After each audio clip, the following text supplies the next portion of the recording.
मध्यरात्रि थी और आगरा का विशाल किला गहरी खामोशी में डूबा हुआ था। लेकिन शहंशाह अकबर अपने पलंग पर बेचैनी से करवटें बदल रहे थे। उनके माथे पर पसीना था और आंखें खुली थी। उन्हें एक अत्यंत भयानक सपना आया था जिसने उनकी आत्मा को झकझोर दिया था।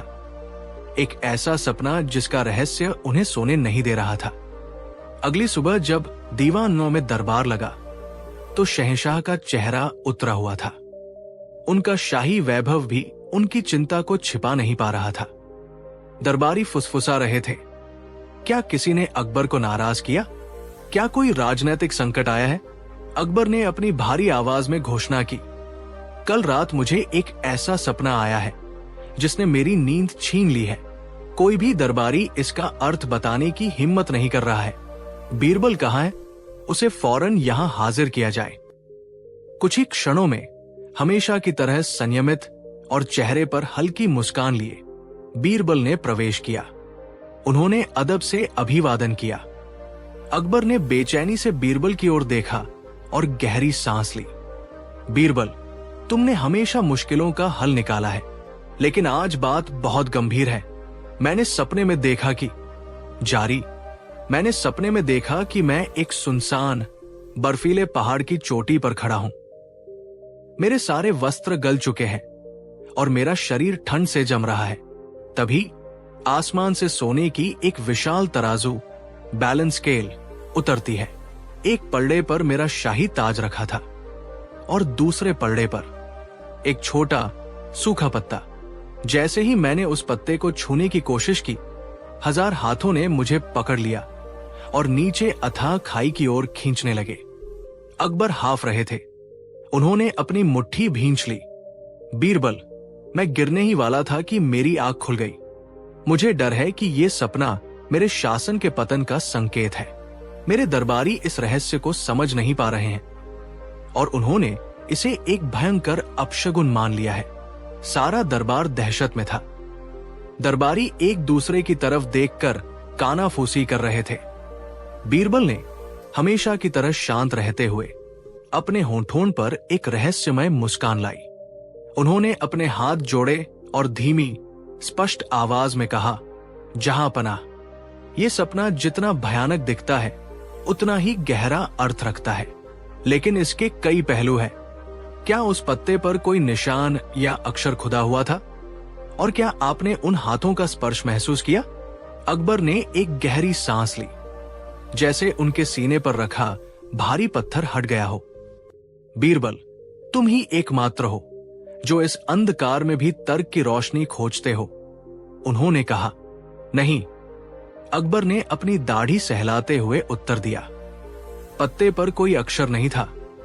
वो पूरी तरह से कोरा, बेदाग था। और उन हाथों का स्पर्श, बीरबल, वो स्पर्श ऐसा था मानो हवा अचानक बर्फ बन गई हो। उसमें कोई भावना नहीं थी, बस एक अजीब सी सन्न कर देने वाली ठंडक थी। मुझे लगा जैसे मैं किसी और दुनिया की दहलीज पर खड़ा हूं।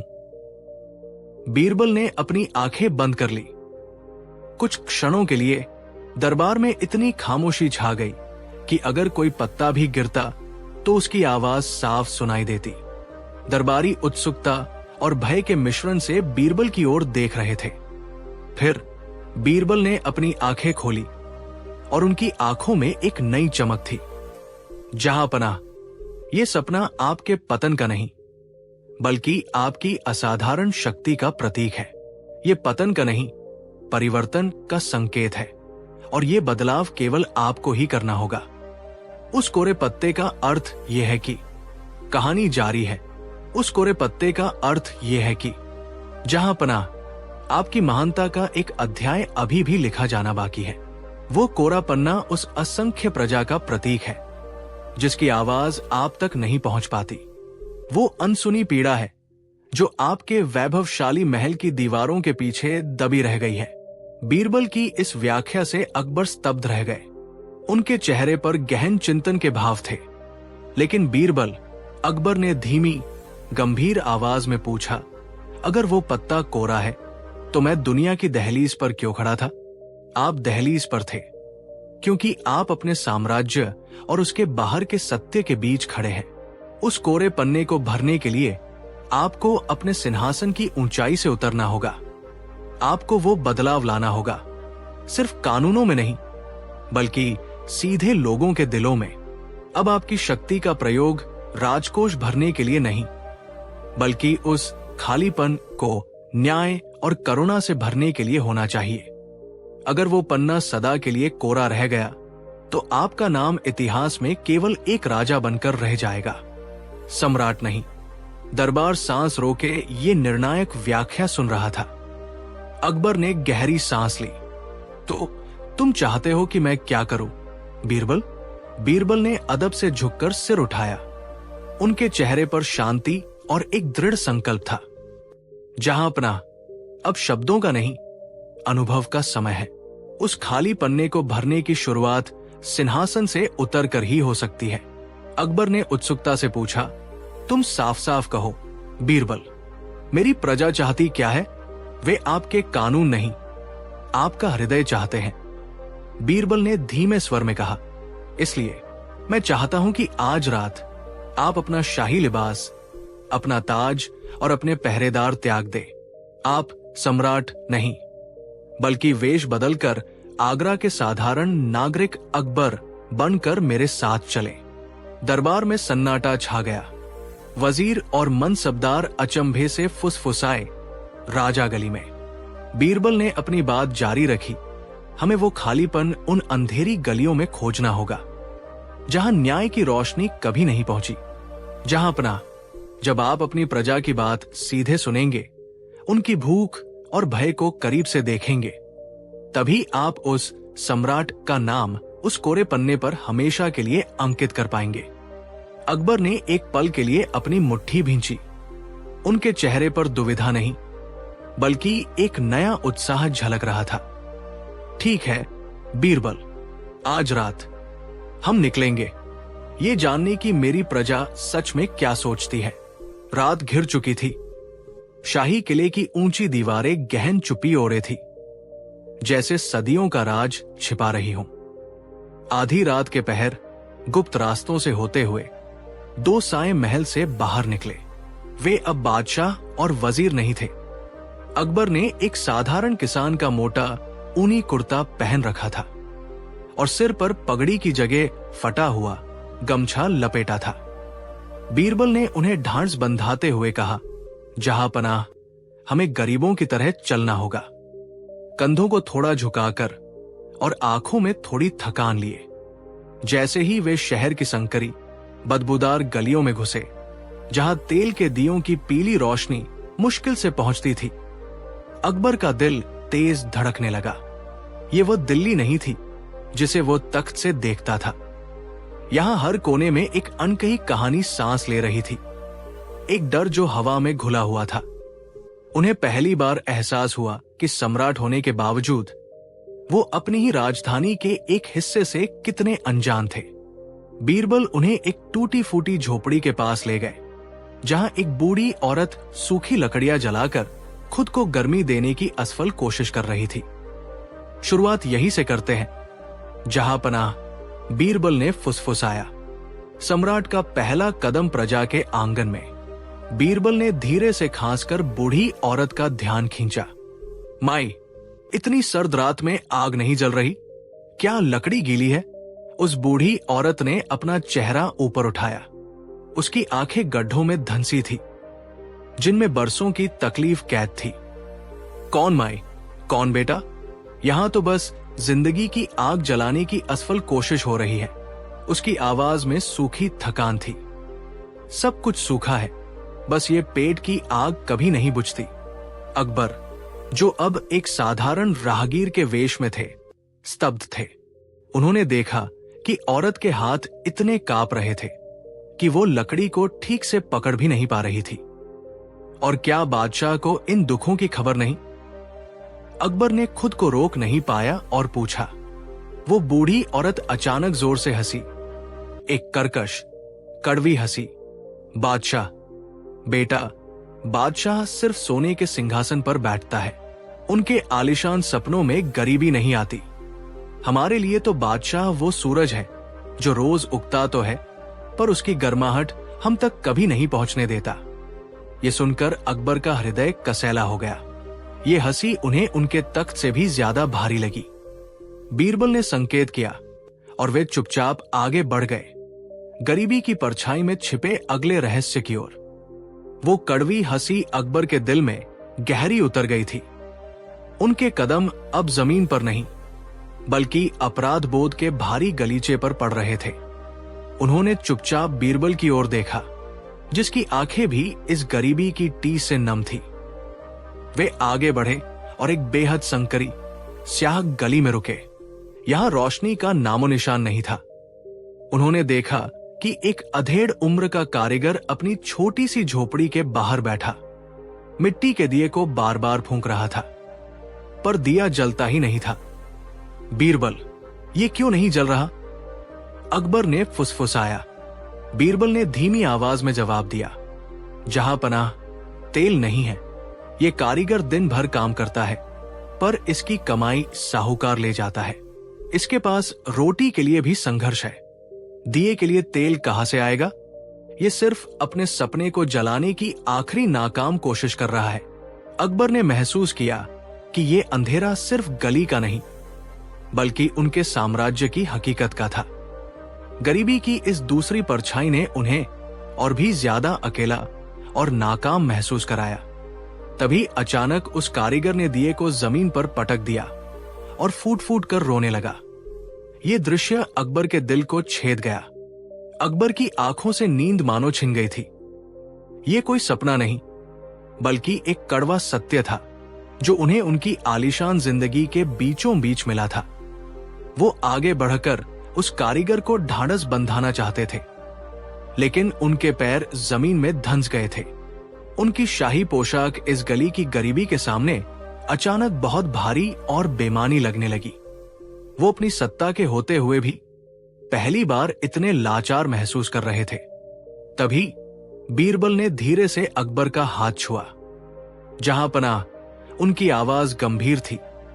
ये दिया सिर्फ मिट्टी का नहीं टूटा है, ये उस मनुष्य का विश्वास टूटा है कि कल का सूर्योदय कुछ बेहतर लाएगा। लेकिन याद रखिए, एक टूटा हुआ दिया हमें बताता है कि रोशनी कहां नहीं है। अकबर ने दर्द भरी नजरों से बीरबल की ओर देखा। मुझे इस अंधेरे से बाहर निकालो, बीरबल, उन्होंने लगभग फुसफुसाते हुए कहा। मुझे अब आईने में अपनी सल्तनत नहीं देखनी। बीरबल ने सिर झुकाया और कुछ मंत्रमुग्ध करने वाले शब्दों में जवाब दिया, चलिए जहां अपना, अब इस अंधेरे से सबक लेने का समय है। और जैसे ही बीरबल ने अकबर का हाथ कसकर पकड़ा, वो भयानक गली, वो रोता हुआ कारीगर और वो टूटी हुई बत्ती सब एक धुंधलके में समा गए। अगले ही पल अकबर की आंख खुल गई। वो पसीने से तरबतर अपने महल के बिस्तर पर थे, लेकिन अंधेरा अभी भी उनके दिल में था। अकबर की आंखें अभी भी दहशत से चौड़ी थी। उन्होंने जल्दी से अपने सिरहाने रखे चांदी के पात्र से पानी पिया, लेकिन गले में फंसी बेचैनी दूर नहीं हुई। उन्होंने तेजी से उठकर चारों ओर देखा। ये उनका शाही कक्ष था, सोने और मखमल से सजा हुआ, लेकिन उस अंधेरी गली की सर्द हवा अभी भी उनकी त्वचा पर महसूस हो रही थी। कोई है, उन्होंने इतनी तेज आवाज दी कि उनके कक्ष के बाहर खड़े 2 अंगरक्षक चौंक उठे। जाओ अभी और इसी क्षण बीरबल को बुलाओ। कहो कि बादशाह सलामत इंतजार नहीं करेंगे, चाहे रात का कोई भी पहर हो। अकबर ने हुक्म दिया। उनकी आवाज में आदेश कम और एक ततरनाक आग्रह ज्यादा था।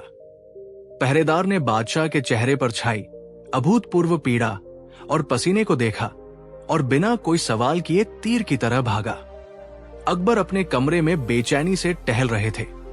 उनका सारा ध्यान उस टूटे हुए आईने पर टिका था, जिसमें उन्होंने अपनी सल्तनत का पतन देखा था। वो जानते थे कि बीरबल ही एकमात्र व्यक्ति है जो इस गहरे अंधेरे को रोशनी में बदल सकता है, या उन्हें बता सकता है कि ये अंधकार कितना वास्तविक है। कुछ ही क्षणों में हमेशा की तरह शांत और अपने आत्मविश्वास से भरा बीरबल शाही कक्ष में प्रवेश कर गया। रात के इस अप्रत्याशित बुलाव से उसके चेहरे पर कोई शिकन नहीं थी। उसने देखा कि बादशाह के माथे पर चिंता की लकीरें गहरी हैं और कमरे के बीचों बीच एक टूटे हुए कांच का टुकड़ा बिखरा पड़ा है, जो कमरे की रोशनी में किसी बुरे शगुन की तरह चमक रहा था। जहां पनाह, आपने आधी रात में दास को याद किया? बीरबल ने अदब से पूछा। उसकी आवाज में सम्मान था, पर कोई घबराहट नहीं। उसकी ये शांत मुद्रा अकबर की बेचैनी को और भी बढ़ा गई। अकबर ने बिना सांस लिए बात शुरू की। बीरबल, समय बर्बाद मत करो। मैंने वो देखा है जो सल्तनत को डुबो देगा। वो दर्पण, बीरबल, वो आईना। मुझे अभी बताओ, क्या मेरा सपना सत्य है? क्या ये सिर्फ एक डरावना ख्याल है या वास्तव में हमारे साम्राज्य का पतन होने वाला है? बीरबल ने पहले टूटे हुए कांच को देखा, फिर बादशाह की जलती हुई आंखों को। हर सपने का एक अर्थ होता है, जहां पनाह, चाहे वो कितना भी भयावह क्यों न हो। कृपया शांत हो और पहले मुझे पूरा स्वप्न विस्तार से सुनाए। बिना पूरी तस्वीर जाने कोई भी भविष्यवाणी केवल डर को बढ़ाएगी, समाधान नहीं लाएगी। बादशाह अकबर ने पलंग पर बैठे बैठे अपनी मुट्ठी भींची। उन्होंने गहरी सांस ली, जैसे पानी में डूबने से पहले ली जाती है। सुनो बीरबल, मैं दीवाने खास में था, लेकिन चारों ओर एक अजीब सर्द सन्नाटा पसरा था। तभी एक विशाल सुनहरी किनारों वाला आईना मेरे सामने आया। जब मैंने उसमें देखा तो मुझे अपना चेहरा नहीं, बल्कि धुएं और आग में लिपटा हुआ दिल्ली का किला दिखाई दिया। अकबर की आवाज कांप उठी। सबसे भयावह चीज ये थी कि उस आईने के केंद्र में एक गहरी दरार पड़ी, और उस दरार से पानी या खून नहीं, बल्कि काले रंग की ठंडी रेत रिसने लगी।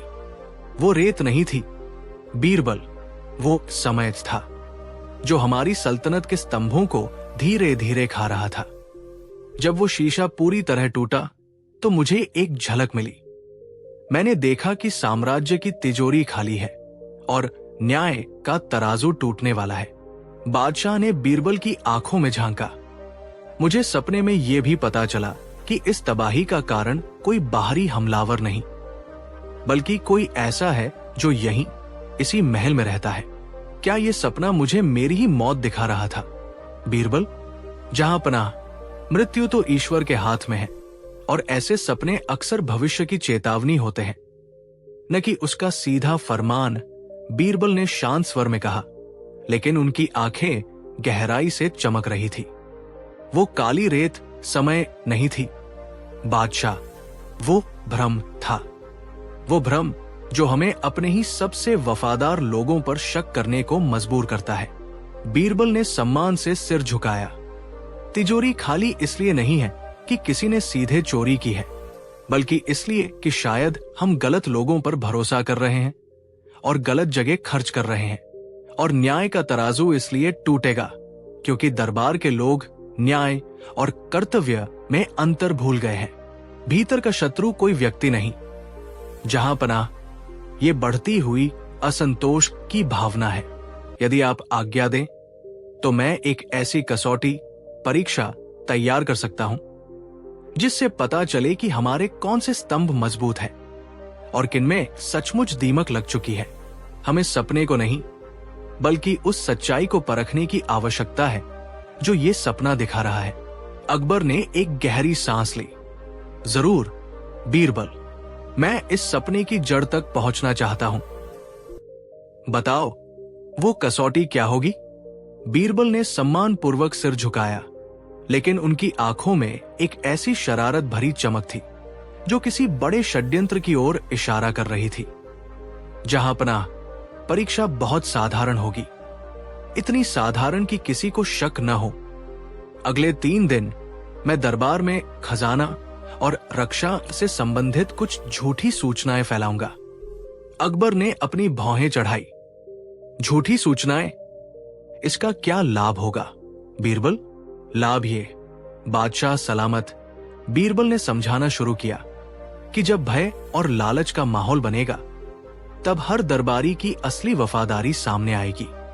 हम देखेंगे कि कौन सबसे पहले भागने का रास्ता खोजता है, कौन तुरंत अपनी जेब भरने की जुगत में लगता है और कौन समस्या की गहराई में जाने से पहले अपनी जिम्मेदारी को सर्वोपरि रखता है। उन्होंने आगे कहा, हमें पता चल जाएगा कि हमारे सोने के सिक्कों पर किसकी नजर है और किसे सचमुच राज्य के खंभों की चिंता है। ये परीक्षा हमें भीतर के उन शत्रुओं को पहचानने का मौका देगी जिनकी परछाई आपके सपने में दिखाई दी थी। बस इन 3 दिनों के लिए आप मौन सहमति बनाए रखें और हर घटना पर पैनी नजर रखें। अकबर ने गर्दन हिला दी। शाही दरबार अब बीरबल के सबसे बड़े नाटक का मंच बनने जा रहा था। अगले ही दिन दरबार हमेशा से कहीं अधिक चहल पहल भरा था। हर दरबारी बीरबल की तरफ ऐसे देख रहा था मानो वो कोई रहस्यमय पिटारा खोलने वाला हो। अकबर अपनी राजगद्दी पर शांत पत्थर की मूर्ति की तरह बैठे थे, जैसा कि बीरबल ने निर्देश दिया था। बीरबल ने बीच सभा में आकर गंभीर मुद्रा धारण की। उनकी आवाज में ऐसा नाटकीय दुख था कि सभी तुरंत शांत हो गए। ए मेरे अजीज साथियों, रात को हमारे शहंशाह ने एक ऐसा भयावह सपना देखा है जिसने उनके मन को क्षुब्ध कर दिया है। यह सपना हमारे राज्य पर आने वाले संकट का संकेत है और हुजूर का हुक्म है कि इसका निवारण तुरंत किया जाए। उन्होंने आगे कहा, जो कोई भी इस सपने का सही अर्थ बताएगा और अगले 3 दिन में यह साबित करेगा कि उसकी नीयत पूरी तरह साफ है, उसे बादशाह की तरफ से मुंह मांगा इनाम मिलेगा। लेकिन इस परीक्षा की शर्त थोड़ी अजीब है। बादशाह को अगले 3 दिनों तक 1 किलो शुद्ध, सच्चा और निस्वार्थ भाव से भरा हुआ आंसू चाहिए। अगर कोई दरबारी ऐसा करने में सफल होता है तो वो राज्य का सच्चा खंभा माना जाएगा। जो असफल रहा उसे दंड मिलेगा। पूरा दरबार सन्न रह गया। 1 किलो आंसू, ये कौन सी पहेली थी? लालची दरबारी तुरंत हिसाब लगाने लगे कि शुद्ध आंसू कहां से और कैसे पैदा किया जा सकता है। बीरबल मुस्कुराए, जाल बिछ चुका था। दरबार स्थगित होते ही पूरे शहर में हड़कंप मच गया। 1 किलो आंसू, ये लक्ष्य हर दरबारी के लिए रातों की नींद हराम करने वाला साबित हुआ। सबसे पहले लालची और धनी दरबारियों ने विज्ञान को चुनौती देने की ठानी। उनके रसोई घरों में बड़े बड़े प्याज के ढेर लगाए गए और कुछ ने तो मिर्च के धुएं से भरे कमरों में बैठकर अपनी आंखें निचोड़नी शुरू कर दी। एक दरबारी ने तो हद ही कर दी। उसने एक पेशेवर रोने वाले समूह रुदाली को मोटी रकम देकर बुलवाया, ये सोचकर कि उनके सामूहिक दुख से शायद शुद्धता का आभास आ जाए। मगर हर कोशिश नाकाम रही।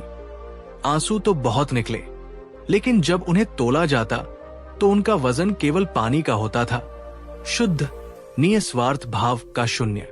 महल के बाहर बीरबल अपने घर की बालकनी से ये तमाशा देख रहे थे। उन्हें पता था कि सच्चा आंसू न तो पैसे से खरीदा जा सकता है और न ही जबरदस्ती निकाला जा सकता है। उन्होंने मन ही मन कहा, बादशाह सलामत ने जाल बिछाया है और अब 3 दिन पूरे होने पर ही पता चलेगा कि इस जाल में कौन फंसा और कौन बचा। बेचारे दरबारियों के पास अब सिर्फ 1 दिन बाकी था और डर अब निराशा में बदलने लगा था। तीसरा दिन उगाया और पूरे दरबार पर मानो मौत का सन्नाटा छा गया। वजीरों के चेहरे पीले पड़ चुके थे। वे जानते थे कि आज आखिरी मौका है। कुछ दरबारियों ने रात भर जागकर अपनी पत्नियों को तलाक की धमकी दी ताकि दर्द से भरा आंसू निकल जाए।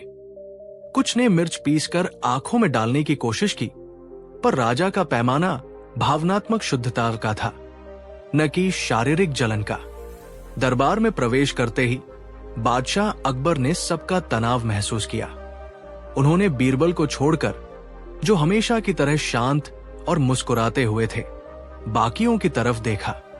क्या हुआ मेरे दरबारी मित्रों? क्या आज भी मेरे लिए एक रत्ती भर का शुद्ध आंसू नहीं आया? अकबर की आवाज में व्यंग्य था।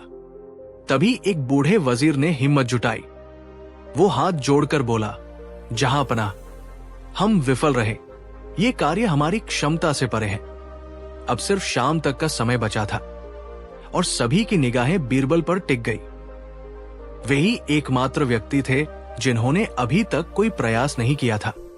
बादशाह ने एक गहरी सांस ली और बीरबल की ओर मुड़े। बीरबल, क्या तुमने भी हार मान ली? बीरबल ने सम्मानपूर्वक सिर झुकाया। उनके चेहरे पर वही चिरपरिचित शांति थी। नहीं जहांपना, हार तो तब मानी जाती है जब सिपाही मैदान छोड़ दे। मैंने तो अभी असली कार्य शुरू ही नहीं किया। बीरबल ने एक कदम आगे बढ़ाया और दरबारियों को नजरअंदाज करते हुए सीधे बादशाह की आंखों में देखा। बाकियों ने आंसू ढूंढने का प्रयास किया, इसलिए वे विफल रहे। मैंने शुद्ध दुख के स्रोत पर विचार किया। आपने कल रात जो सपना देखा था, उस पर किसी ने ध्यान नहीं दिया। और महाराज, बीरबल ने अपनी आवाज को जानबूझकर धीमा किया, सपना ही इस चुनौती की जड़ है। मुझे शाम होने से पहले केवल एक चीज चाहिए। दरबार में तनाव बढ़ गया। सभी ये जानने को उत्सुक थे कि वह क्या मांगेगा। बीरबल ने रुककर मुस्कुराते हुए कहा, मुझे चाहिए आपकी सबसे प्यारी वस्तु। ये सुनते ही अकबर का होंठ फड़का। वजीरों के चेहरे पर डर साफ झलक रहा था। उन्हें लगा कि बीरबल कहीं अपनी जान जोखिम में न डाल ले। बादशाह ने गहरी सांस ली और पूछा, मेरी सबसे प्यारी वस्तु, तुम इससे क्या सिद्ध करोगे? बीरबल ने आत्मविश्वास से कहा, इससे मैं वो शुद्ध आंसू लाऊंगा जिसे कोई वजीर धन या बल से नहीं ला सका। अकबर ने अपने सिंहासन की मुट्ठी कस ली। साफ कहो बीरबल, तुम किस चीज का मोह लगा रहे हो? क्या तुम सोचते हो कि मैं तुम्हें अपना शाही खजाना या वो बेशकीमती कोहिनूर दे दूंगा? बीरबल ने सम्मान से झुककर उत्तर दिया, जहांपनाह, मैं न तो दौलत चाहता हूं और न ही तख्त। मैं वह चीज चाहता हूं जिसके दूर जाने मात्र से आपकी आत्मा को सबसे गहरी पीड़ा हो, जिसके जाने का विचार ही आपको संसार की सबसे बड़ी हानि लगे। ये सुनकर अकबर क्षण भर के लिए स्तब्ध रह गए। उनके चेहरे पर गहन चिंतन छा गया। उन्हें समझ आ गया कि बीरबल किसी वस्तु की नहीं, बल्कि किसी रिश्ते की बात कर रहा है। बादशाह की निगाहें घूमकर अंततः अपने सबसे प्रिय पात्र पर टिकी। उन्होंने एक गहरी सांस ली और बोले, तुम मांग रहे हो मेरी छोटी बेटी शहजादी जहरा को? वो मेरा हृदय है। बीरबल ने दृढ़ता से कहा, हां जहांपनाह, मुझे शहजादी जहरा को आज शाम ढलने तक के लिए आपके शाही महल से दूर ले जाने की अनुमति चाहिए। इसी से वो शुद्ध आंसू मिलेगा। पूरा दरबार खामोश हो गया। एक बेटी को बाप से दूर ले जाने की ये मांग किसी बड़ी विपत्ति से कम नहीं थी। वजीरों ने बीरबल को पागल समझा, पर अकबर की जिज्ञासा अब सीमा पार कर चुकी थी। अकबर का माथा पसीने से भीग गया। उनकी आंखें बीरबल की आंखों में गहरे तक झांक रही थी, मानो वहां कोई छल ढूंढ रही हो। दरबार की दीवारें इस अजीबोगरीब तनाव को सोख रही थी। तुम मेरी शर्त का नाजायज फायदा उठा रहे हो बीरबल। जहांपनाह का स्वर भारी था, जैसे किसी पुराने लोहे की जंजीर टूट रही हो। ये मेरी जान की मांग है। बीरबल ने हाथ जोड़कर विनम्रता से कहा, मैं आपकी भावनाओं को समझता हूं जहांपनाह, पर जो रहस्य आपने देखा है वो साधारण नहीं है। उसके निवारण के लिए असाधारण कदम उठाना होगा। संध्या ढलते ही शहजादी सुरक्षित और हंसती हुई वापस आ जाएंगी। मैं वचन देता हूं। अकबर ने एक पल के लिए अपनी मुट्ठी भींची। उन्होंने चारों ओर देखा। मंत्रियों के चेहरों पर निराशा, डर और आक्रोश साफ झलक रहा था। ठीक है, अकबर ने अंततः गरजते हुए कहा। उनकी आवाज में मजबूरी थी, तुम्हें अनुमति है, लेकिन याद रखना बीरबल, अगर शहजादी जहरा को जरा भी कष्ट हुआ तो इस बार तुम्हें मौत के घाट उतारने से पहले मैं एक बार भी नहीं सोचूंगा। जाओ और वो शुद्ध आंसू लेकर आओ। इस आदेश के साथ ही बीरबल ने बिना एक पल गवाए झुककर सलाम किया और तुरंत शहजादी जहरा के कक्ष की ओर बढ़ गया। सबने यही सोचा कि बीरबल ने अपनी चतुराई में खुद ही अपनी कब्र खोद ली है। अब देखना यह था कि वो शुद्ध आंसू कहां से और कैसे लाएगा। जिसे पाने के लिए उसने शहंशाह के कलेजे के टुकड़े को दाव पर लगा दिया था। महल के उस शांत हिस्से में जहां शहजादी ज़हरा आराम कर रही थी, बीरबल ने दबे कदमों से प्रवेश किया। ज़हरा अपनी रेशमी शैया पर लेटी थी, लेकिन उनकी आंखें खुली थी। वे किसी गहरी सोच में डूबी थी। बीरबल जानते थे कि डर या दर्द का आंसू शुद्ध नहीं हो सकता। उन्हें ऐसा आंसू चाहिए था जो निस्वार्थ प्रेम या गहरी करुणा से टपके, जिसके पीछे कोई स्वार्थ न हो। वो शहजादी के पलंग के पास फर्श पर बैठ गया।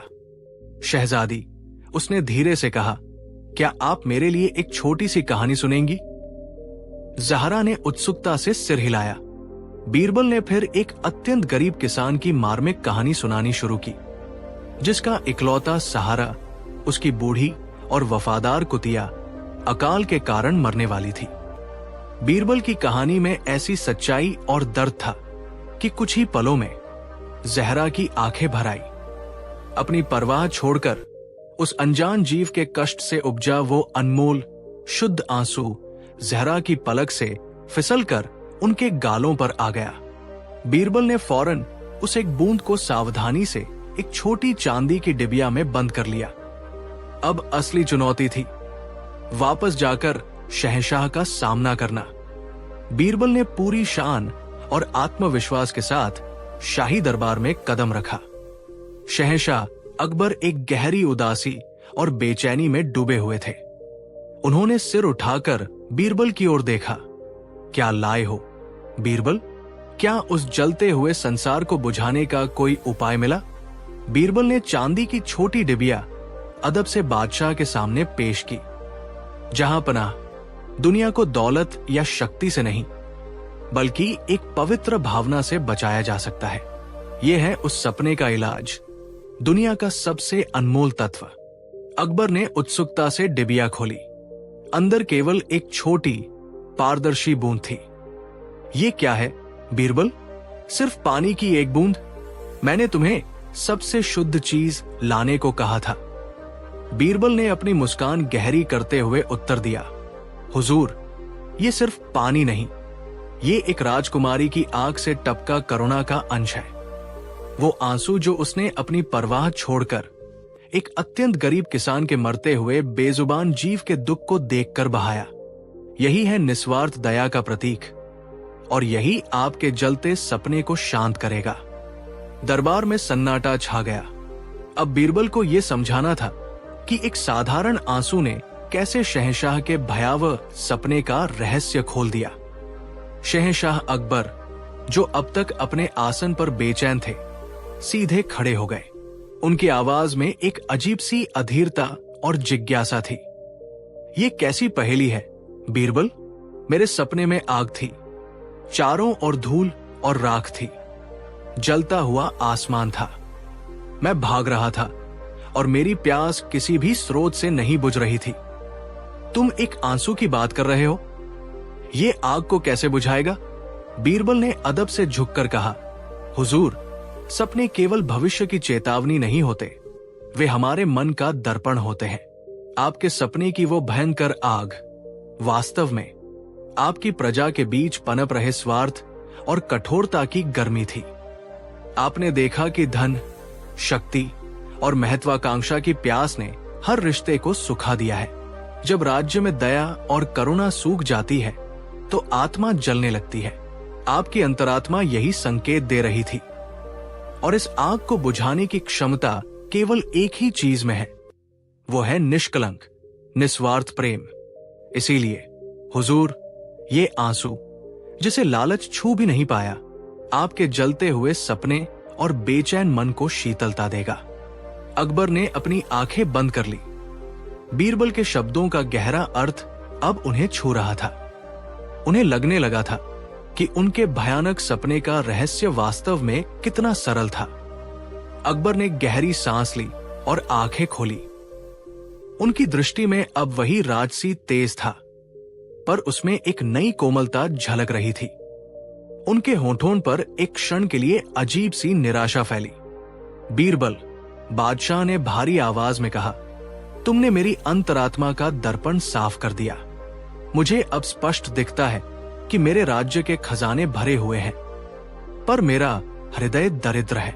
लेकिन एक सम्राट के लिए जो ऊंचे सिंहासन पर बैठा है, जहां हर आवाज में स्वार्थ की झंकार होती है, निस्वार्थ प्रेम की पहचान करना क्या आसान है? बीरबल ने शालीनता से सिर झुकाया। हुजूर, उसकी पहचान करने के लिए उसे खोजना नहीं पड़ता, उसे देना पड़ता है। जब आप बिना किसी अपेक्षा के देते हैं तो जो प्रतिसाद मिलता है वही उसकी शुद्धता का प्रमाण होता है। अकबर कुछ देर शांत रहे, फिर उनके चेहरे पर एक दृढ़ निश्चय आया। ठीक है, ये खेल अब केवल सपनों तक सीमित नहीं रहेगा। मैं तुम्हारी इस सीख को कसौटी पर परखना चाहता हूं। बीरबल, मुझे उस निस्वार्थ प्रेम की एक झलक दिखाओ जो इस विशाल साम्राज्य के किसी कोने में अभी भी जीवित है। ये कहते हुए अकबर ने एक गहरी योजना बनाने के लिए अपनी उंगलियां मेज पर थपथपाई। ये केवल सिद्धांत नहीं रहेगा बीरबल, हम इसे अपनी आंखों से देखेंगे। अकबर ने आदेश दिया कि खजांची तुरंत सोने की 10 अशरफिया और अत्यंत साधारण यात्रियों के वस्त्र तैयार करे। हम दोनों वेश बदलकर एक ऐसी यात्रा पर निकलेंगे जहां हमारी प्रतिष्ठा का कोई मोल न हो। अकबर ने आगे समझाया, मैं एक बूढ़ा और थकाहारा राहगीर बनूंगा जिसके पास बस एक गंभीर संक्रामक बीमारी की अफवाह होगी। देखते हैं कौन है वो जो बिना किसी लाभ की आशा के ऐसे व्यक्ति को सहारा देता है जिसे छूने से भी लोग डरेंगे। बीरबल ने सिर झुकाकर चुनौती स्वीकार की। जहांपनाह, आपने कसौटी को अत्यंत कठिन बना दिया है। निस्वार्थ प्रेम विपदा या बीमारी को नहीं देखता, वो केवल जरूरत को देखता है।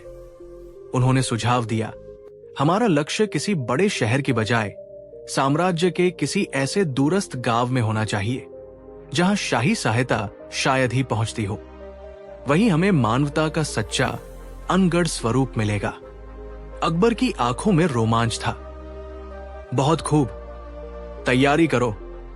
कल भोर से पहले हमारा ये सपना वास्तविकता में उतरेगा।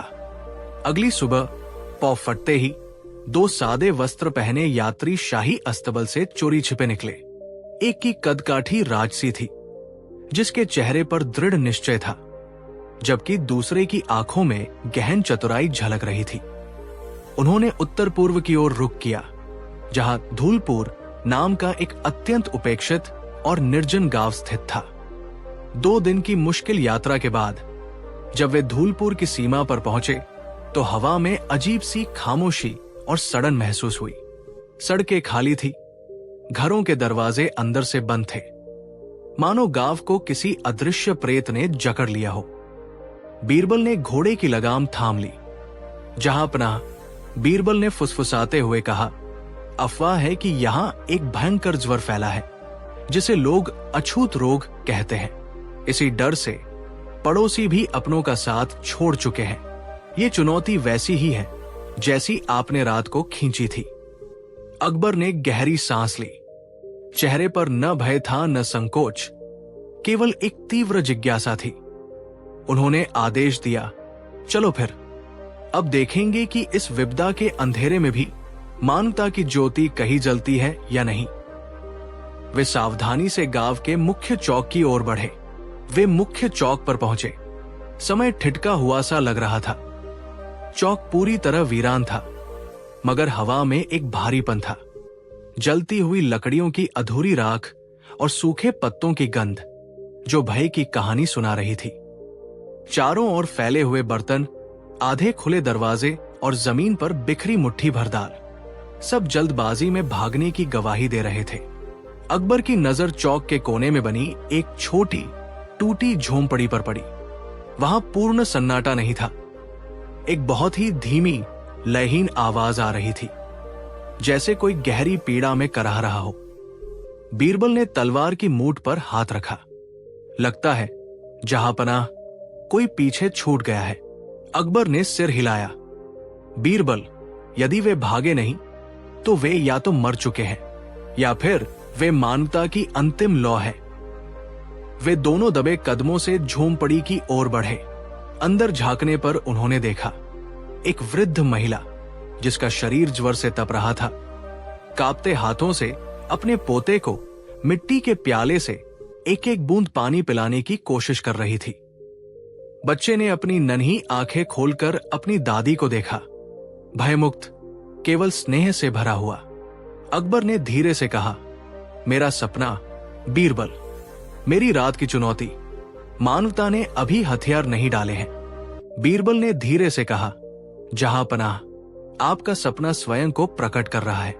चुनौती ये नहीं थी कि कौन भागेगा, बल्कि ये थी कि अंतिम श्वास तक कौन डटा रहेगा। इस वृद्धा के हाथ में ही मानवता की मशाल बाकी है।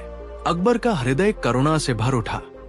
उन्होंने अपनी कमर से एक मखमली थैली निकाली जिसमें उनके बेशकीमती रत्न थे, लेकिन वे जानते थे कि इस समय इन रत्नों का कोई मोल नहीं।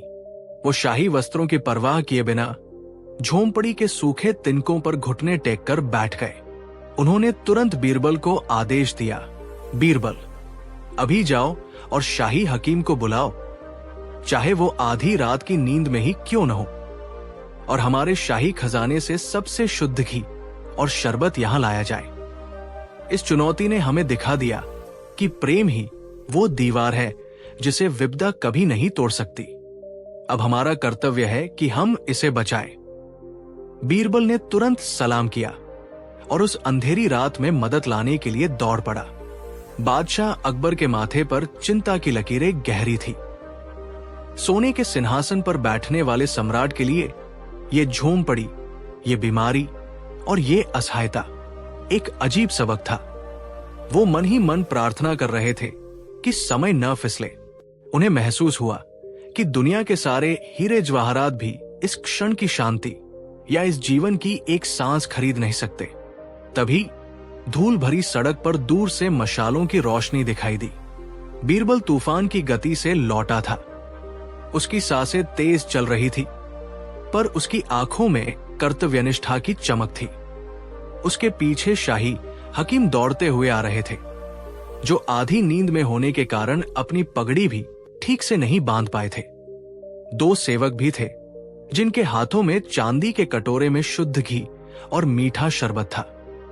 हकीम ने जैसे ही बादशाह को उस हाल में देखा, वो घबरा गया। जहां पनाह, आप यहां? अकबर ने अपने हाथ से उसे चुप रहने का इशारा किया। उनकी आवाज गहरी थी, लेकिन उसमें आदेश की कठोरता थी। पहले इलाज, सवाल बाद में। हकीम, अपनी पूरी कुशलता लगा दो। ये हमारे लिए जीवन का सबसे बड़ा इम्तिहान है। याद रखना, आज तुम धन नहीं बल्कि प्रेम का उपचार कर रहे हो। हकीम ने तुरंत घुटने टेके और उपचार की तैयारी में जुट गया। हकीम ने थरथराते हाथों से अकबर की कलाई टटोली।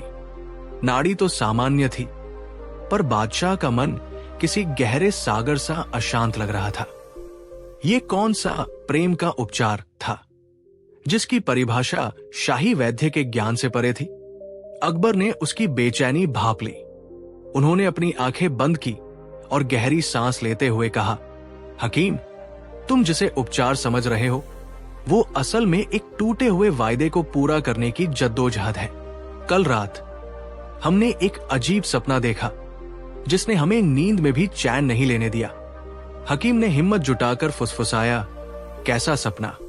जहांपना, एक ऐसा सपना, अकबर की आवाज अब रहस्यमयी थी, जिसमें मैंने देखा कि मेरे सबसे प्रिय और भरोसेमंद व्यक्ति को भयानक शारीरिक कष्ट हो रहा है। वो आदमी कोई और नहीं। अकबर ने सेवकों की ओर देखा जो घी और शरबत लिए खड़े थे। वो हमारा प्रिय वजीर बीरबल है। सपने में मैंने कसम खाई थी कि मैं उसका कष्ट दूर करूंगा, चाहे उसके लिए मुझे खुद ही रोगी क्यों न बनना पड़े। ये कहते हुए अकबर उठ खड़े हुए। चलो हकीम, देर न करो, वो हमारे गुप्त तहखाने में पीड़ा झेल रहा है। अकबर ने महल के गलियारों को लगभग दौड़ते हुए पार किया। हकीम बेचैन था। ये कैसा शाही फरमान था? सपने की बात पर किसी को गुप्त तहखाने में क्यों बंद किया जाएगा? कुछ ही देर में वे उस कमरे के सामने थे जहां कीमती ईरानी कालीन बिछा था। अकबर ने कालीन हटाया और जमीन में छिपी हुई एक पीतल की कुंडी घुमाई। जहां पनाह, आप कह रहे थे कि वजीर साहब, क्या उन्हें सचमुच कोई बीमारी है? हकीम ने दरवाजा खुलने से पहले दबी आवाज में पूछा। बीमारी नहीं हकीम, अकबर ने फुसफुसाते हुए कहा। पीड़ा, भयंकर पीड़ा। ये तहखाना सालों से बंद है, किसी को पता नहीं अंदर क्या मिलेगा। कुंडी खुल गई। लोहे के भारी दरवाजे के पीछे घुप अंधेरा था और हवा में एक अजीब सी बास फैली हुई थी। अकबर ने मशाल उठाई और धीमी गति से सीढ़ियां उतरने लगे। हकीम डर के मारे कांप रहा था। उसे लगा कि वह किसी मरीज के पास नहीं, बल्कि किसी भयानक रहस्य के मुहाने पर खड़ा है। जैसे ही वे आखिरी सीढ़ी पर पहुंचे, मशाल की रोशनी एक कोने में पड़ी छाया पर पड़ी। एक आकृति बंधी हुई थी। मशाल की रोशनी उस बंधी हुई आकृति पर पड़ी और हकीम के मुंह से डर के मारे चीख निकल गई। वो कोई इंसान नहीं था। वहां जंजीरों से जकड़ा हुआ एक विशाल सफेद तोता बैठा था। उसकी आंखें लाल थी और वो भयानक तरीके से पंख फड़फड़ा रहा था। तहखाने की घुटन भरी बास के बीच अकबर ने धीमी भरी हुई आवाज में कहा, यही है मेरी पीड़ा हकीम। ये कोई साधारण पक्षी नहीं। ये परिंदा पिछले 3 दिनों से मेरे सपनों में आता है और मुझे सोने नहीं देता। ये चिल्लाता है, न्याय चाहिए। तोते ने अचानक अपनी गर्दन उठाई। उसके पंखों में कहीं कहीं खून के धब्बे थे। उसने अपनी नुकीली चोंच खोली और एक ऐसी भाषा में दहाड़ा जो हकीम ने पहले कभी नहीं सुनी थी। राजा, तूने धोखा दिया, मेरा न्याय कर। अकबर का माथा पसीने से भीग गया। उन्होंने तुरंत तोते के सामने जमीन पर घुटने टेक दिए। हकीम, यह तहखाना एक भूले हुए अपराध का गवाह है, उन्होंने फुसफुसाते हुए कहा, और केवल बीरबल ही इसे सुलझा सकता है। लेकिन मैंने कसम खाई थी कि मैं ये राज कभी किसी को नहीं बताऊंगा। हकीम की सांस गले में अटक गई थी। वो समझ नहीं पा रहे थे कि शहंशाह जिसे मामूली तहखाना कह रहे थे, वो असल में एक डरावनी अदालत है, जहां एक बेजान तोता उनसे जवाब मांग रहा है। शहंशाह, हकीम ने कांपते हुए पूछा, क्या आपने न्याय की कीमत पर अपनी शपथ को चुना? अकबर ने दर्द भरी सांस ली और अपनी उंगलियां जमीन पर पटक दी। मैंने चुना था हकीम, पर अब इस पक्षी ने मुझे मजबूर कर दिया है। ये तोता उस रात की घटना का सबूत है, जब मैंने एक गलत निर्णय लिया था। अब समय नहीं है, जाओ, तुरंत बीरबल को बुलाओ। अकबर की आंखें अंधेरे में जल उठीं। उन्हें बताना कि शहंशाह ने राज तोड़ दिया है और उन्हें अकबर के सपने का रहस्य सुलझाना होगा। उस बेकसूर के लिए जिसे मौत के बाद भी मुक्ति नहीं मिली। हकीम ने बिना कोई सवाल किए तेजी से सिर झुकाया और उस भयावह तहखाने से बाहर की ओर भागे।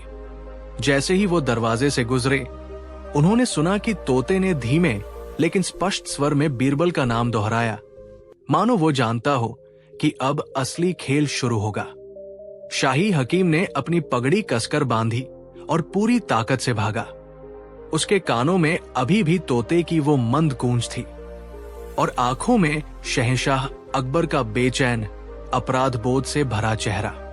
रात के सन्नाटे में केवल उसके जूतों की धप-धप और बढ़ती हुई धड़कन सुनाई दे रही थी।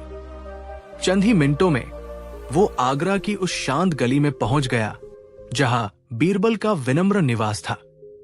बीरबल उस समय अपने आंगन में बैठे थे, एक दिए की मंद रोशनी में किसी संस्कृत ग्रंथ के पन्नों को पलट रहे थे। उनका शांत, संयमित रूप महल के आंतरिक तनाव से बिल्कुल विपरीत था। दीवान जी, हकीम ने हाफते हुए पुकारा।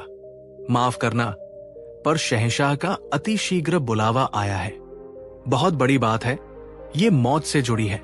बीरबल ने धीरे से किताब बंद की और बिना हड़बड़ी दिखाए हकीम को देखा। इतनी रात को क्या किसी ने फिर से किसी मुर्गी को चोरी करने का इल्जाम लगा दिया है? नहीं दीवान जी, ये अकबर के सपने का रहस्य है। हकीम ने कानाफूसी की। शहंशाह कह रहे हैं कि एक बेकसूर की आत्मा भटक रही है।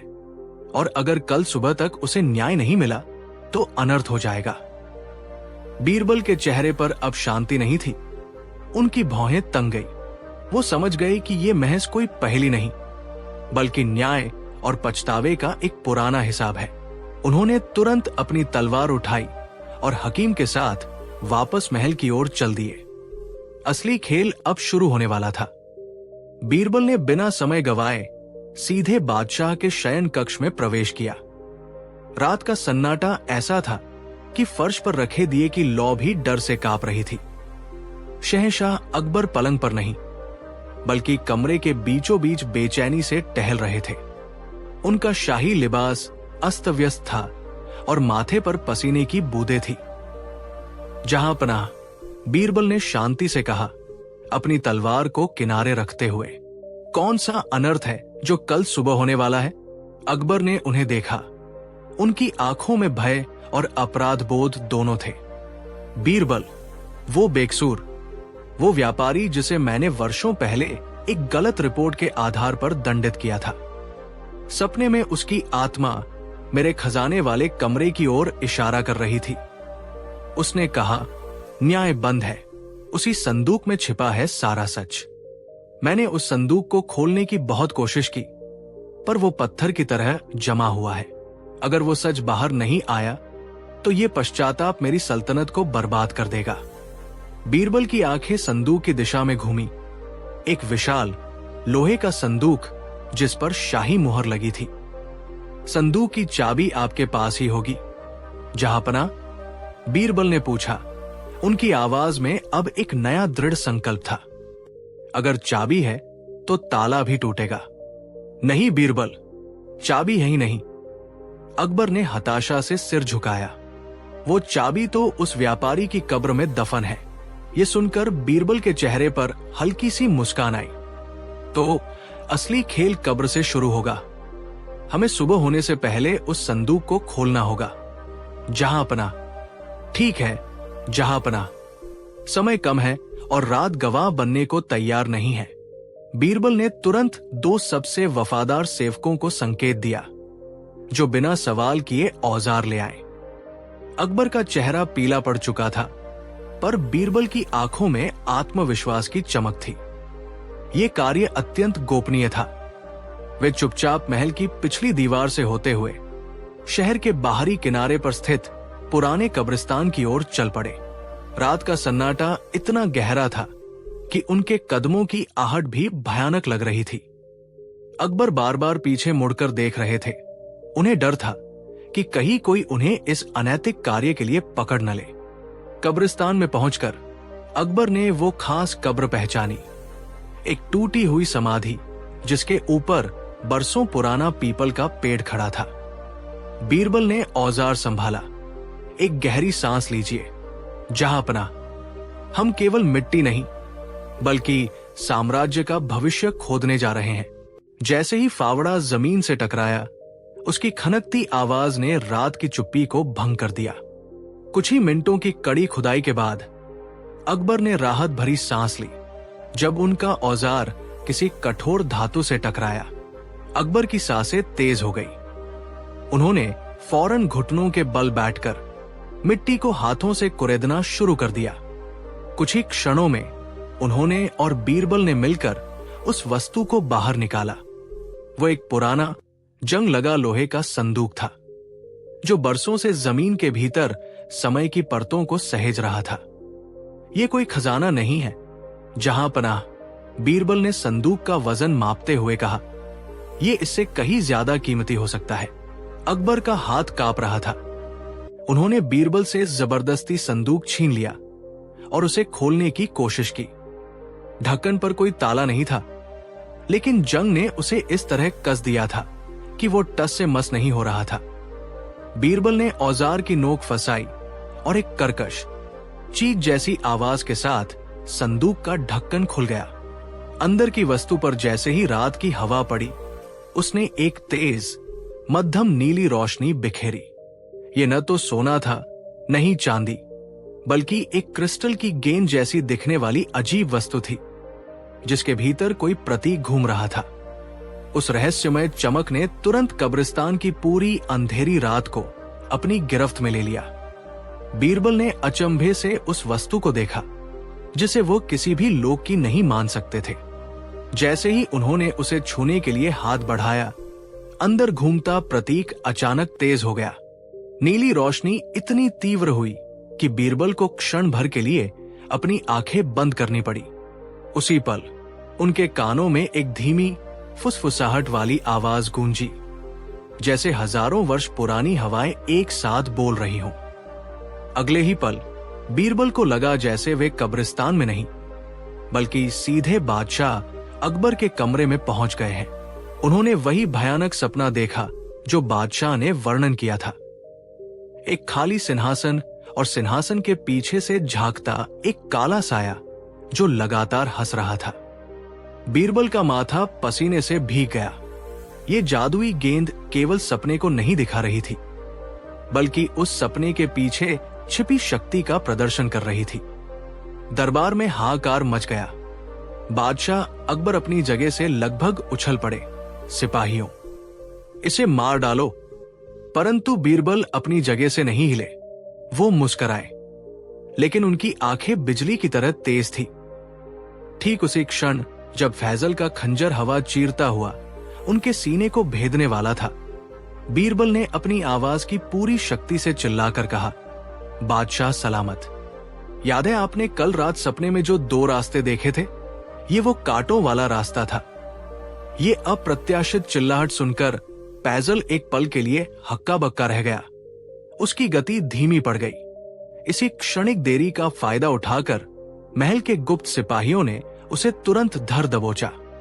खंजर फर्श पर गिर पड़ा। बीरबल ने शांति से मुंशी जी को देखा। सपना पूरा हुआ। अब बताइए, खजाने की सही जगह कौन सी है? बादशाह सलामत, जो अब तक मौत के साये से बाहर निकल रहे थे, उन्होंने गहरी सांस ली। उनकी आंखें अब भी विश्वास और सदमे के बीच झूल रही थी। बीरबल, अकबर की आवाज में सख्ती थी, ये क्या माजरा है? और तुम हर संकट में मेरे सपनों का जिक्र क्यों करते हो? बीरबल ने फैजल की ओर इशारा किया, जिसे अब 2 सिपाही घसीट रहे थे। जहां पनाह, धैर्य रखिए। सपना और सच्चाई अब एक हो चुके हैं। इतने में मुंशी जी की हिम्मत जवाब दे गई। बीरबल का सीधा वार उन पर असर कर चुका था। उनका शरीर थरथरा रहा था। उन्होंने सिर झुकाकर टूटी हुई आवाज में स्वीकार किया, हुजूर, खजाने की सही जगह मुझे पता है। मैंने ही उस नक्शे की जानकारी फैजल को दी थी, लेकिन मैं डर गया था। अब मुझे माफ कर दीजिए। बीरबल ने मुस्कुराकर बादशाह की ओर देखा। यह है आपके सपने का फूलों वाला रास्ता। जहां पनाह, कांटों वाला रास्ता आपको मौत तक ले जा सकता था, लेकिन सच्चाई का फूलों वाला रास्ता आपको आपका खोया हुआ खजाना वापस दिलाएगा। अकबर की आंखें कृतज्ञता और विस्मय से भर आई। उन्होंने तुरंत उठकर बीरबल को गले लगाया। मेरे प्यारे दोस्त, तुमने आज फिर साबित कर दिया कि तुम्हारे जैसा रत्न इस दुनिया में कोई नहीं। तुम्हारा फूलों का रास्ता वास्तव में ज्ञान और सत्य का मार्ग है। उन्होंने राहत की गहरी सांस ली, फिर मुंशी की ओर कठोरता से पलटे। तुम्हारा अपराध अक्षम्य है, लेकिन यदि तुम अपनी जान की भीख चाहते हो तो तुम्हें तुरंत बताना होगा कि फैजल ने खजाना कहाँ छिपाया है और वो इस समय कहाँ छिपा है। मुंशी ने कंपाते हुए कहा, हुजूर, खजाना वो राजधानी से 2 मील दूर पुरानी नदी के किनारे बने वीरान मकबरे की तहखाने में छिपा है। फैजल वही इंतजार कर रहा होगा ताकि रात होते ही खजाने को सीमा पार ले जाए। सैनिकों, अकबर की आवाज अब गरज उठी। तुरंत मुंशी द्वारा बताए गए स्थान पर जाओ। एक पल की भी देरी नहीं होनी चाहिए। खजाना बरामद करो और धोखेबाज फैजल को हथकड़ी लगाकर मेरे सामने पेश करो। और हां, उन्होंने बीरबल की ओर देखते हुए मुस्कुराकर कहा, बीरबल को इस शानदार जीत के लिए आज शाही मुहरों से तौला जाएगा। दरबारी जय जयकार करने लगे। अब बस खजाने की वापसी बाकी थी। शाही आदेश मिलते ही चुनिंदा घुड़सवारों का एक दल बिजली की तेजी से मकबरे की ओर निकल पड़ा। दरबार में अब उत्सव का माहौल था। हर कोई अपनी जगह पर खड़ा वापस आने वाली खुशखबरी का इंतजार कर रहा था। अकबर बड़े इत्मीनान से बीरबल की ओर देखकर मुस्कुरा रहे थे। देखा बीरबल, कभी कभी साधारण लोग भी बड़े काम कर जाते हैं। इस मूशी ने हमारे सारे जासूसों से बेहतर काम किया। बीरबल ने केवल सिर झुकाया। उनके चेहरे पर कोई उत्साह नहीं था, बल्कि एक गहरी चिंता की लकीर थी। जहां पनाह, जब तक खजाना महल में ना आ जाए मैं चैन से नहीं बैठ सकता। चोर इतना सीधा रास्ता नहीं छोड़ते। जैसे जैसे समय बीता, दरबार की खुशी फीकी पड़ने लगी। सूरज डूब गया और रात का घना अंधेरा छा गया। इंतजार असहनीय होने लगा। तभी दूर से घोड़ों के टापों की धीमी, निराश कर देने वाली आवाज सुनाई दी।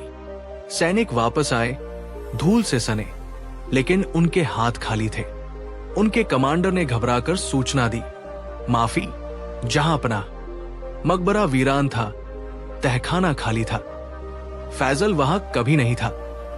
हमें वहां सिर्फ सूखी घास और एक जली हुई लकड़ी मिली है। हमें लगता है वो मुशी झूठ बोल रहा था, या ये सिर्फ हमें भटकाने की एक चाल थी। अकबर का चेहरा गुस्से से लाल हो उठा और दरबारी सन्न रह गए। शाही मुहरों से तौलने का उत्साह क्षण भर में राख हो गया। अकबर का क्रोध ऐसा था कि मानो जमीन फट जाएगी। धोखा, मुझे फिर धोखा दिया गया है। उन्होंने गरजते हुए आदेश दिया, उस मुंशी को अभी पकड़ो और मेरे सामने लाओ। चाहे वो पाताल में छुपा हो, मुझे वो शाही मुहरे वापस चाहिए। दरबारी कांपने लगे। महामंत्री ने डरते डरते कहा, जहां पनाह, लगता है फैजल एक साया था जिसे पकड़ना असंभव है। अकबर ने अपनी आंखें बंद की, गहरे निराशा में।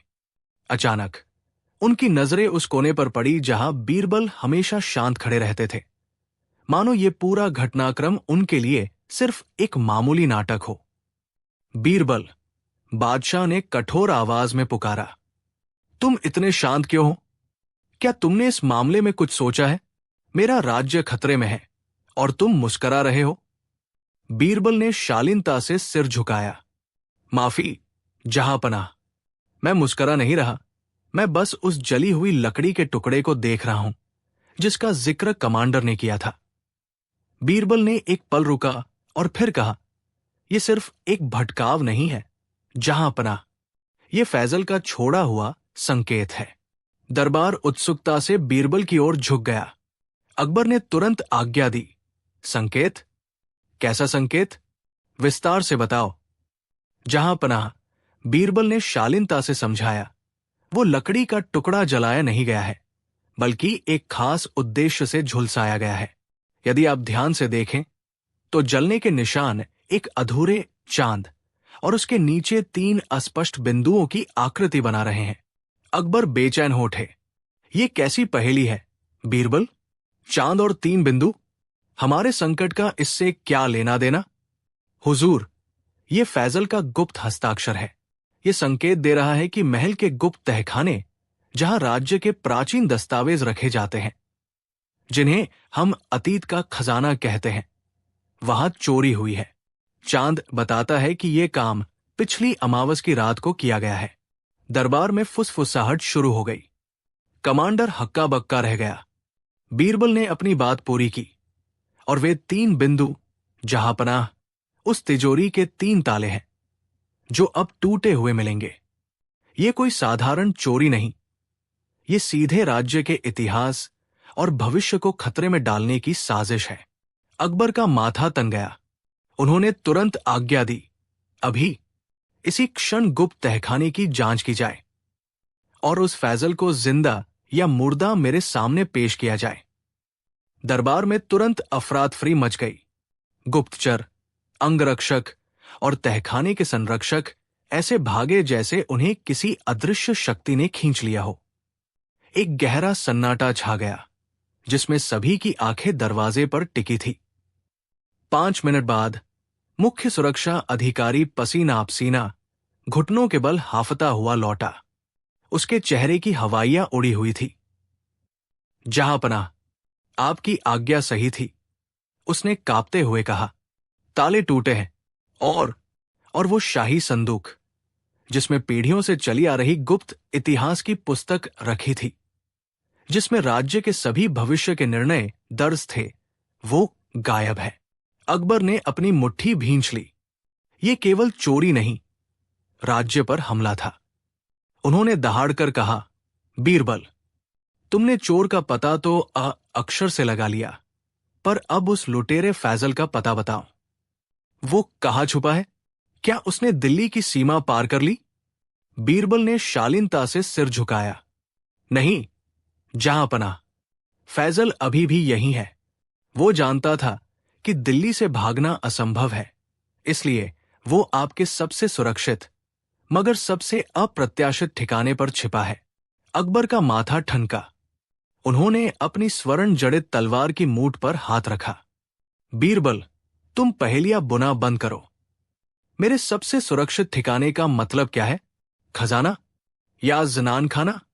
उनकी आवाज में अब धैर्य नहीं, बल्कि आग थी।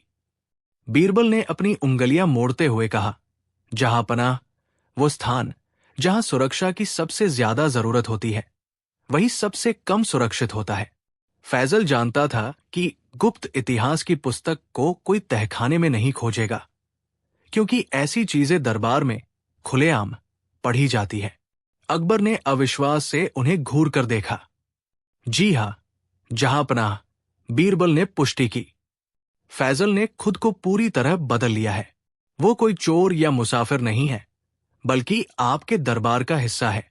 वो इतना नजदीक है कि रोज सुबह आपको सलाम करता है और शाम को आपके लिए किस्से सुनाता है। किताब चोरी नहीं हुई है, जहांपनाह, वो तो उसके साथ ही है, एक दरबारी के वेश में। किसके वेश में? अकबर ने चीख कर पूछा।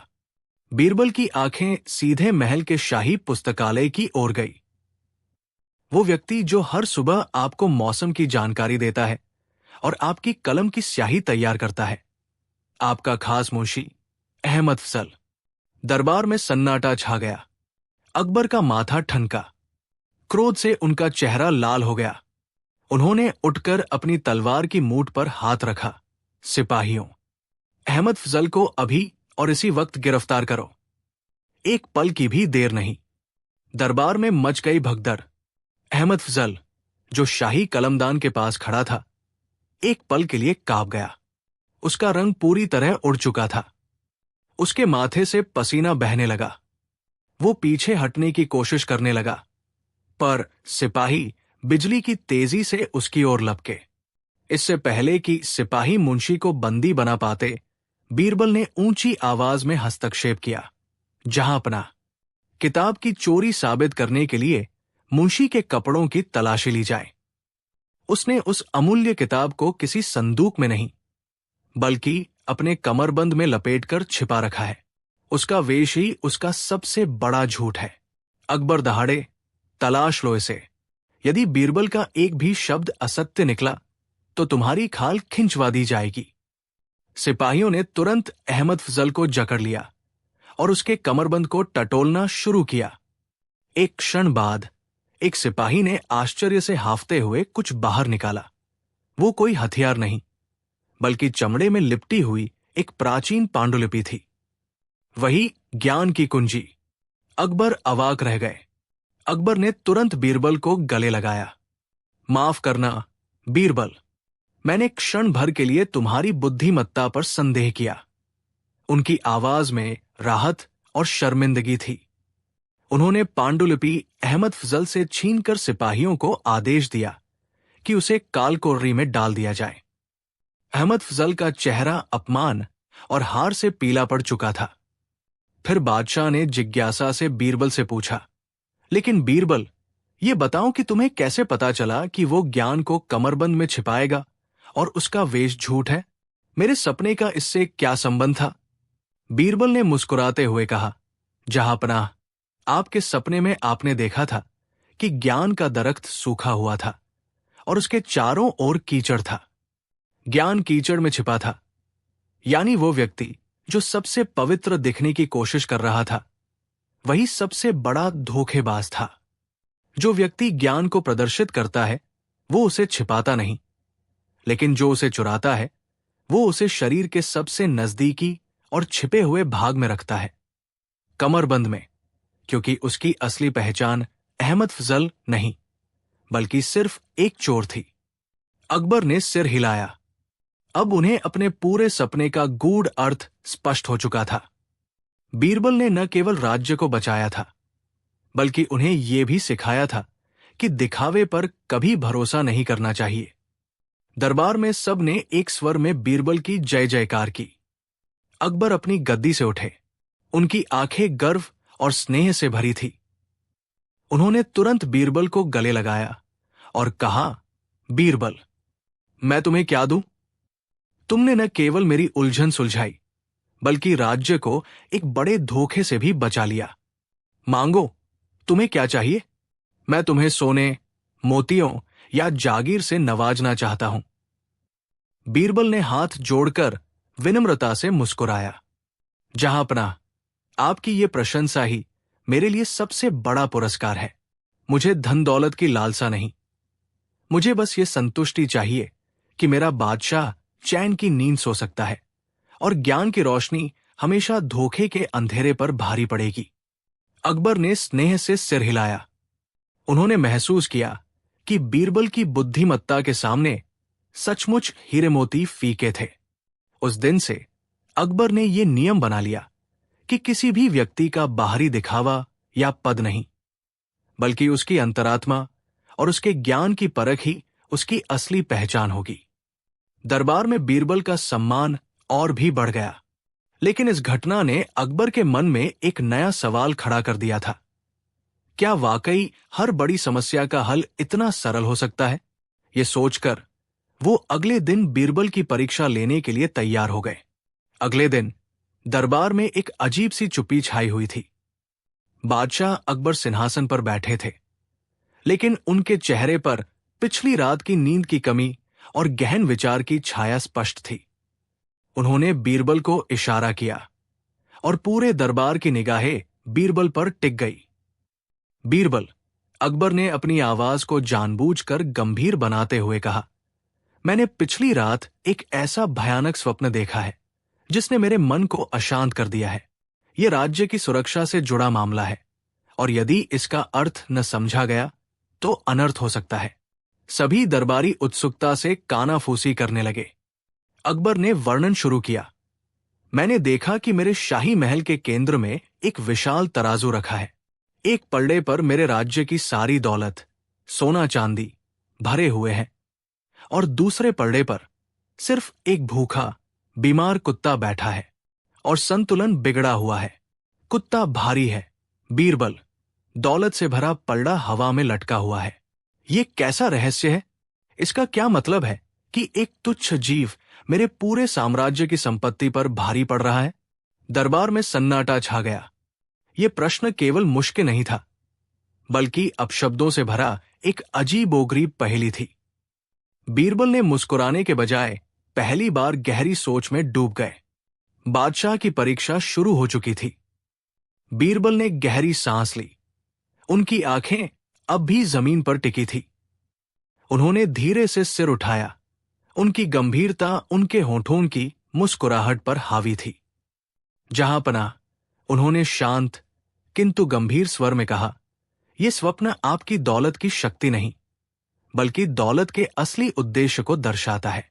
दरबार और उत्सुक हो गया। बादशाह अकबर ने आगे झुककर बीरबल की ओर देखा। बीरबल ने अपनी बात जारी रखी। हुजूर, दौलत का वजन केवल भौतिक होता है, उसे तराजू नाप सकता है, लेकिन उस पल्ले पर जो जीव बैठा था, वो बीमार भूखा कुत्ता, उसका वजन उसकी पीड़ा का था। विचार कीजिए, एक भूखे प्राण के लिए आपका सारा शाही खजाना व्यर्थ है जब तक कि वो उसकी भूख मिटा न दे। दौलत कितनी भी हो, जब सामने जीवन का आखिरी किनारा हो और भूख या रोग चरम पर हो, तो उस क्षण की आवश्यकता दुनिया के सारे सोने से भारी हो जाती है। बीरबल ने नजरें अकबर पर जमाई। वो कुत्ता केवल एक जीव नहीं, बादशाह सलामत, वो चरम आवश्यकता का प्रतीक था। और अंत में हमेशा जरूरत ही मूल्य पर भारी पड़ती है। अकबर ने पलकें झपकाई। व्याख्या गहरी थी, लेकिन पहेली अभी भी अधूरी थी। लेकिन बीरबल, बादशाह ने फुसफुसाते हुए पूछा, स्वप्न में इस असंतुलन का मेरे राज्य से क्या संबंध है? बीरबल ने सम्मान में सिर झुकाया, लेकिन उसकी आंखें सीधे बादशाह की आत्मा को भेद रही थी। संबंध सीधा और घातक है। जहां पनाह, आपकी दौलत, गोल्ड, है आपकी राजकोष और आपका प्रशासनिक तंत्र जो निरंतर भरा जा रहा है। पर वो भूखा कुत्ता, डॉग, है आपकी प्रजा, किसान, कारीगर, आम आदमी, जिनकी मूल आवश्यकताएं पूरी नहीं हो पा रही है। आपने देखा, सोना कुत्ते को खा नहीं सका, पर उसकी भूख भी मिटा न सका। यही असंतुलन आपके राज्य में बढ़ रहा है। अकबर का माथा सिकुड़ गया। यानी बादशाह सलामत। बीरबल ने आवाज धीमी कर दी, मानो कोई राज बता रहा हो। आपके नियम और कानून इतने कठोर और जटिल हो गए हैं कि वे धन को एक जगह रोक रहे हैं। धन का प्रवाह नीचे तक नहीं पहुंच रहा। जब रैयत, आम जनता की न्यूनतम जरूरतें पूरी नहीं होंगी, तो वे आपकी दौलत की परवाह नहीं करेंगे। वे उसे मूल्यहीन समझने लगेंगे। स्वप्न चेतावनी दे रहा है, यदि ये भूख जल्द शांत न हुई तो चरम आवश्यकता विद्रोह का रूप ले सकती है, और फिर सोने के ढेर भी राज्य को बचा नहीं पाएंगे। अकबर ने गहरी सांस ली। तो तुम क्या करने की सलाह देते हो बीरबल? इस अदृश्य भूख को कैसे शांत किया जाए? बीरबल ने सम्मानपूर्वक सिर झुकाया। उनकी आंखों में एक नई चमक थी। जहां पनाह, समाधान उतना जटिल नहीं है जितनी हमारी नीतियां बन गई है। हमें इस भूख को सीधे खाद्य सामग्री से नहीं, बल्कि विश्वास से भरना होगा। जब रैयत को यह विश्वास होगा कि उनका राजा उनकी परवाह करता है, तभी वे फिर से उत्पादन में मन लगाएंगे और बाजार में पैसा घूमना शुरू होगा। तो क्या किया जाए? अकबर ने आग्रह किया। एक सरल उपाय है, आलम पनाह, बीरबल ने कहा। आप एक दिन के लिए अपने शाही खजाने का द्वार खोलें, लेकिन एक शर्त के साथ। प्रत्येक नागरिक जो अपने हाथ में एक छोटा सा आवश्यकता पत्र लेकर आए, उसे उसका एक दिन का मेहनताना या राशन दिया जाए। इसे अकबर की न्याय टोकरी नाम दे। सबसे महत्वपूर्ण, ये वितरण गुप्त रूप से नहीं, बल्कि भरे बाजार के बीच हो, जहां आप स्वयं खड़े हों। जब लोग देखेंगे कि उनका सोना वापस बह रहा है, तो पत्थर फिर से सोने में बदल जाएगा। उन्हें लगे कि उनका राजा केवल शासक नहीं, बल्कि उनका पोषणकर्ता भी है। अकबर ने कुछ पल सोचा। ये उपाय न केवल आर्थिक था, बल्कि राजनीतिक रूप से भी सशक्त था। ठीक है बीरबल, कल सुबह बाजार में मेरी न्याय टोकरी खुलेगी। देखते हैं ये प्रयोग तुम्हारे सपने की चेतावनी को कैसे बदलता है। अगले दिन सूरज की पहली किरणें आगरा के मुख्य बाजार पर पड़ी। बाजार में एक अजीब सा सन्नाटा पसरा था। हवा में उत्सुकता और भय का मिश्रण था। लोग फुसफुसा रहे थे, क्या बादशाह सलामत ने कोई नया कर थोपने का फैसला किया है? तभी शाही बैंड की आवाज गूंजी और बादशाह अकबर अपनी पूरी शान और गंभीरता के साथ भीड़ के बीच स्थापित एक ऊंचे मंच पर आसीन हुए। उनके सामने रखी थी वो विशाल, सजी हुई न्याय टोकरी, सोने और चांदी के सिक्कों से भरी हुई। बीरबल ने घोषणा की, आज बादशाह सलामत अपनी प्रजा को केवल न्याय नहीं, बल्कि उनका विश्वास लौटा रहे हैं। जैसे ही अकबर ने अपने हाथ से सोने की अशर्फियां निकालकर भीड़ की ओर उछालनी शुरू की, शुरू में तो लोग सहम गए।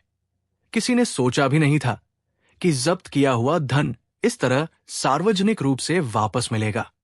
फिर एक एक करके जब उन्हें लगा कि ये उनका ही धन है जो वापस आ रहा है, तो बाजार में सूखे पत्तों की जगह खुशी का तूफान उमड़ पड़ा।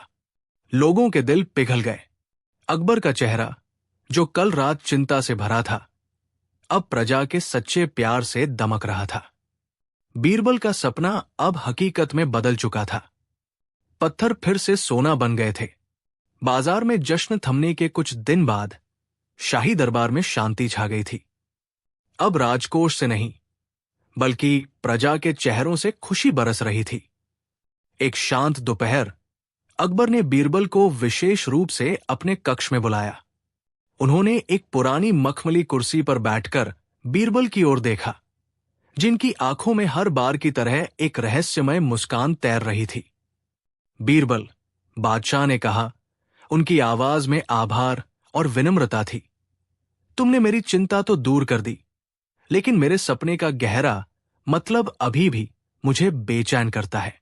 मेरे सोने के पत्थर क्यों राख बन रहे थे और कैसे वे वापस चमक उठे? बीरबल ने सिर झुकाते हुए कहा, जहांपनाह, सपना केवल धन की हानि का डर नहीं था। वो आपके और आपकी प्रजा के बीच के विश्वास का शीशा था। जब आपने बलपूर्वक धन जब्त किया, तो आपने वास्तव में उन पत्थरों को राख में बदल दिया था। क्योंकि जिस धन से प्रजा का स्नेह और संतुष्टि न जुड़ी हो, वो केवल मिट्टी है, चाहे उस पर कितनी भी मुहर लगी हो। अकबर ने गहरी सांस ली। तो जब मैंने उन्हें वापस लौटा दिया, तो वे फिर से सोना बन गए? ठीक कहा, बादशाह सलामत। बीरबल ने सहमति दी।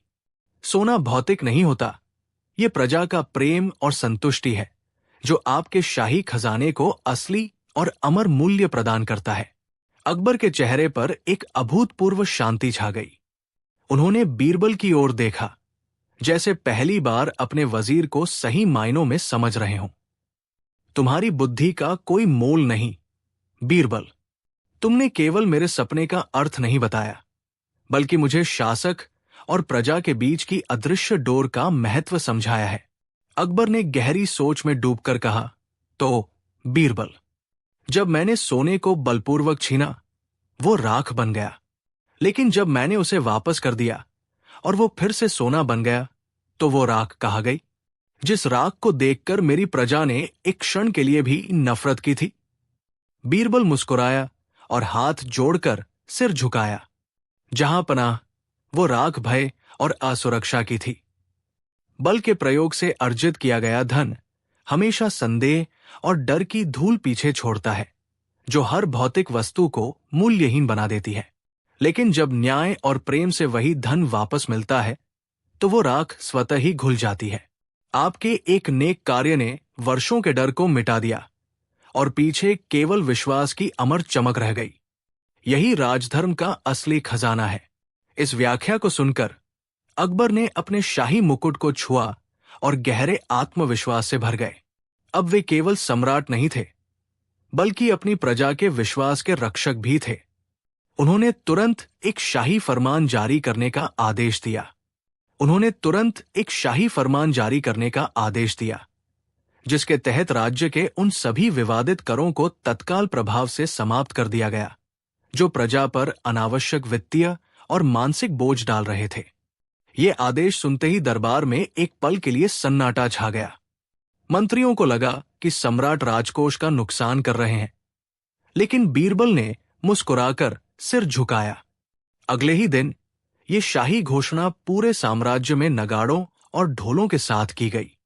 जिस राख और धूल का उल्लेख बीरबल ने किया था, वो सचमुच उड़ गई।